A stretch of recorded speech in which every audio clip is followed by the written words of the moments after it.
نكتب كلمة آمد وأنا بذكر لكم النص المانوي اللي فيها هلوان ونهر الون.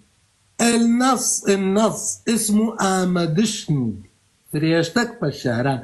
آمدشن يعني مجيء، المجيء. آمد يعني مكان المجيء، ناس يجون يروحون، هاي المنطقة تسمى آمد، وهي آمدشني، وهي مذكورة في النص نفسه. آمدشني فريشتك بالشهران، مجيء الرسول إلى المدن. نعم، هذا معنى كلمة آمد.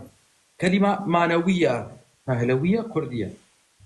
لا، كلمة معنوية هو من اسم النبي، معني، اسم النبي معني. أقصد آمد كلمة پهلوية يعني.